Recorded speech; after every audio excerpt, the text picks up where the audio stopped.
Consider the following formula. Which of the following statements is true for this formula?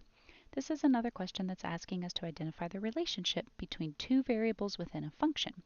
In this case, one of our variables, v squared, must, no matter what, be greater than 0, and here's why. When you are squaring a number, you are taking two identical numbers. So 1 squared is taking that number and multiplying it to itself. Negative 1 squared, same thing. Negative 1 times negative 1. There is no number that you can square. There are no two identical numbers that you can multiply together that will yield a negative result. You could square 0, and that would just give you 0 times 0, which is also 0. So you only get 0 and positive results when you're squaring a number. There's no way to get a negative result. So that is why v squared has to be greater than 0. And what that allows us to do is rewrite our expression to say 4 minus 2n, instead of being equal to v squared, it's greater than 0. And now we have an inequality that we can solve and maybe use to figure out which of these statements are true and false.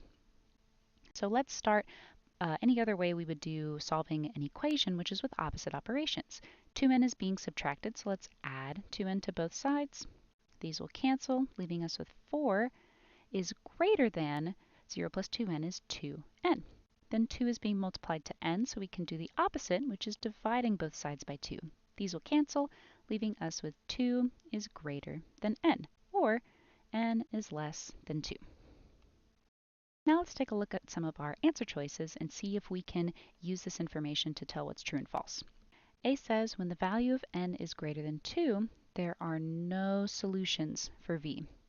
This is true because the only time there are solutions for v are for values of n that are less than 2. So the opposite, n is greater than 2, would be all of the values that there are no solutions for v, making A our correct answer. At that point, you can mark A and move on with the rest of the test, but for the sake of the video, let's talk about why B, C, and D are incorrect. B says when the value of n is greater than 2, v is necessarily negative. This is not true because when n is greater than 2, there are no solutions for v, so that makes B incorrect. C, when the value of n is less than 2, v is necessarily positive. This is halfway true. When n is less than 2, there are solutions for v, but those solutions do not necessarily have to only be positive. Remember, two identical positive numbers or two identical negative numbers could yield the same result. So v on its own could be negative or could be positive, not just positive, making C incorrect. D, when the value of n is greater than negative 2, there are no solutions for v.